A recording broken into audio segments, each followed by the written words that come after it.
Some places have a unique energy, and Aroma Corner was just that.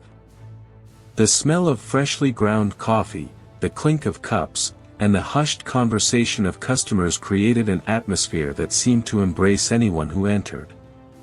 But for those who worked there was one indigestible detail: the frequent visits of Eduardo Vasquez, an arrogant millionaire who acted as if every room were an extension of his private office. It didn't matter if he was closing deals or ordering a simple espresso, his presence always made the air heavier. Many had already grown accustomed to giving in to him. Anyone who dared challenge his improvised orders ended up feeling the weight of his influence firsthand, whether through humiliating comments or contemptuous silences. And for those who need their paycheck at the end of the month, confronting someone like that seems almost like professional suicide. After all, who would risk their job to confront someone who runs in the city's most powerful circles? What no one expected was that, on a seemingly ordinary morning, a new employee named Laura Mendez would change the course of that cafe's history. Not by serving the most perfect cappuccino, but by having the audacity to confront, in full view of everyone, a man many feared. What followed proved that sometimes, a single firm gesture is enough to light up an entire room, and that dignity, when well protected, does not bend even to the most intimidating power. Eduardo Vasquez was the kind of man who walked into a room and made everyone sit up straight. With impeccable posture and a suit that looked like it had come straight from a European tailor, he carried an air of superiority that was more disturbing than strong perfume. At Aroma Corner, his presence was as striking as the aroma of coffee, but far less pleasant. Employees and customers alike knew that a single glance from him could ruin their entire day. He didn't need to raise his voice to command respect. A raised eyebrow or a sarcastic comment was enough to make it clear who was in control. Eduardo was known in the business world for his coolness and objectivity, but in the cafe, he seemed to find pleasure in testing others' patience. From deliberately delaying orders to complaining about insignificant details, everything about him seemed calculated to provoke discomfort. And the most curious thing was how everyone, without exception, ended up giving in. Some out of fear, some out of convenience.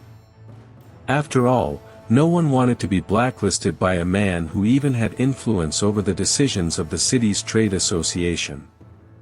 But there was something in the air that morning that felt different, as if a spark was about to ignite a powder keg.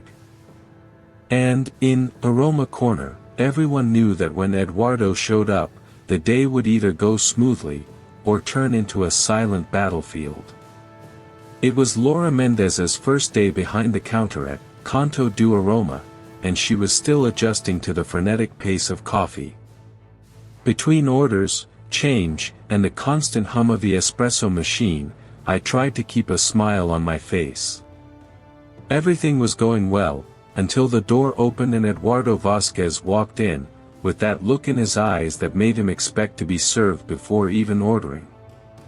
Beside the cashier, Maria Clara, the veteran barista, arranged the cups, unaware that she was about to be the target of yet another of the millionaire's whims.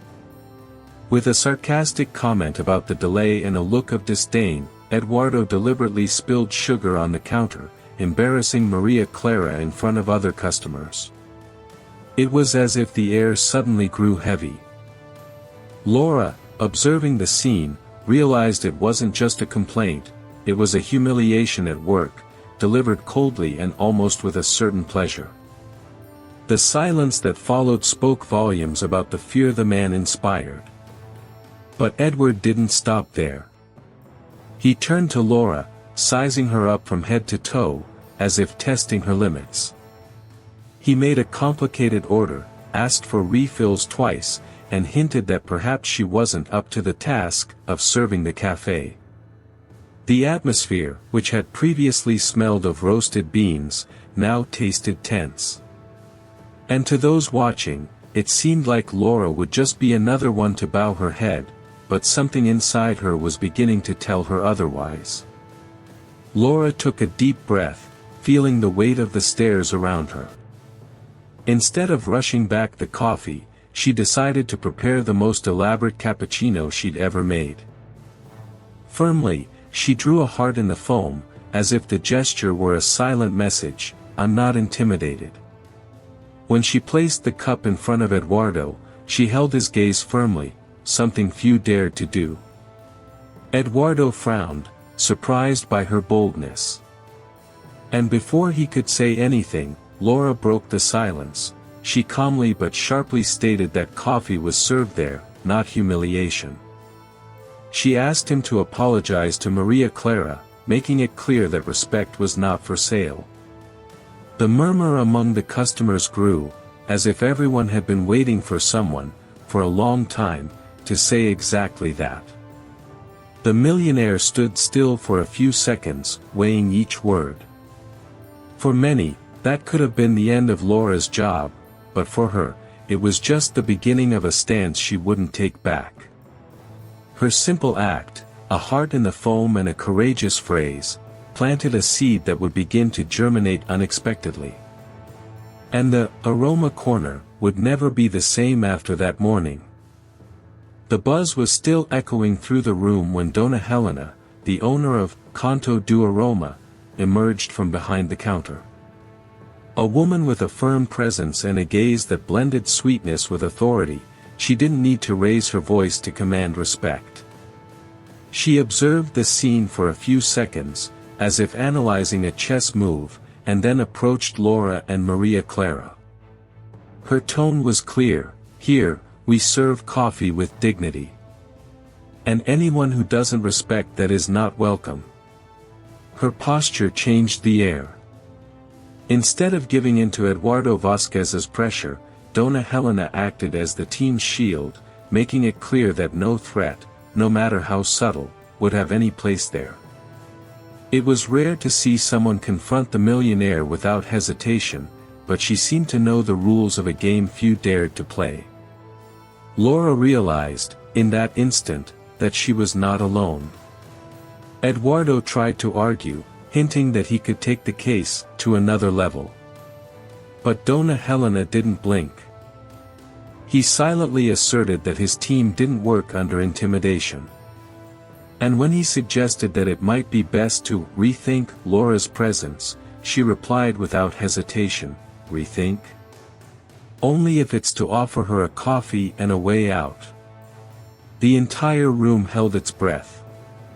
For the first time, Eduardo seemed to have no ready answer.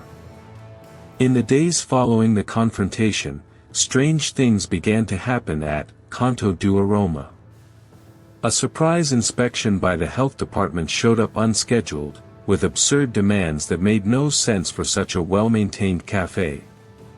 Curiously, some inspectors seemed more interested in asking questions about the staff than checking hygiene.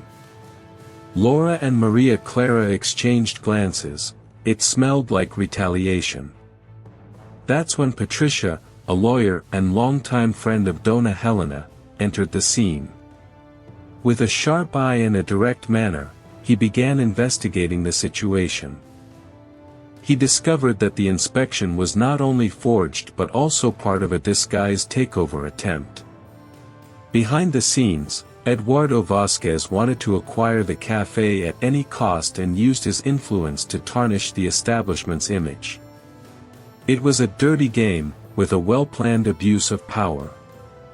Patricia wasn't content with gathering evidence, she went further. She found documents linking Eduardo to other questionable acquisitions in the city. There were emails, phone records, and even witnesses willing to testify. What began as a simple defense of the cafe became an opportunity to expose a pattern of behavior he'd been hiding for years. The board was set, and the next move would be on a bigger stage. The city's business forum was packed that morning. It was the kind of event where everyone exchanged calculated smiles, firm handshakes, and promising speeches. Eduardo Vasquez, as always, occupied the front row, confident he controlled the narrative. But when the microphone was passed to Laura Mendez, the mood began to shift. She took a deep breath, looked at the audience, and began recounting what happened at Canto do Aroma, unafraid to name names. As Laura recounted the humiliation at work and the fake inspections, Patricia, the lawyer, projected on the screen the documents and emails that connected Eduardo to the attempted takeovers and the abuse of power. Murmurs began to spread through the auditorium. This was no longer just a story about coffee, it was a warning about how some use their influence to destroy what they cannot control. In the end, before an attentive and embarrassed audience, Eduardo had no choice. He was pressured to publicly apologize to Laura, Maria Clara, and Dona Helena. And, to make matters worse, he left the venue knowing that a formal investigation would be opened against him. What began as a confrontation at a coffee counter now echoed through the corridors of power, and made it clear that sometimes all it takes is a determined voice to dismantle an empire of intimidation. The following days at Canto do Aroma were different. The atmosphere, once heavy with the shadow of Eduardo Vasquez, now had a lighter air. Customers who witnessed the confrontation began to praise Laura's courage, and many returned just to exchange a few words with her and Dona Helena. What was once just a cafe had now become a silent symbol of resistance and justice. On the wall next to the counter, a small sign was placed, "We serve coffee here, not humiliation." It wasn't just a phrase, it was a daily reminder to employees and customers that dignity is non-negotiable. With every cup served, there was also a hint of pride and the certainty that standing up to abuse of power is worth it, even when it seems too risky.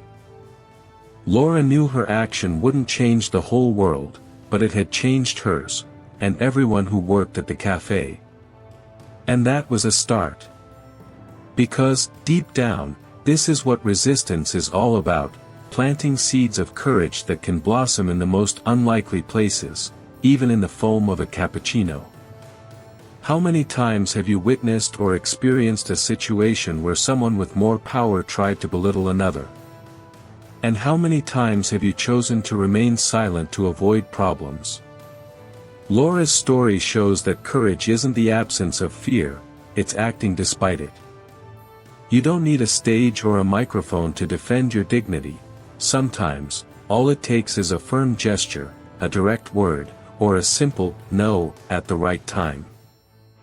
Think about it, how many changes have been prevented from happening because someone believed they weren't worth tackling?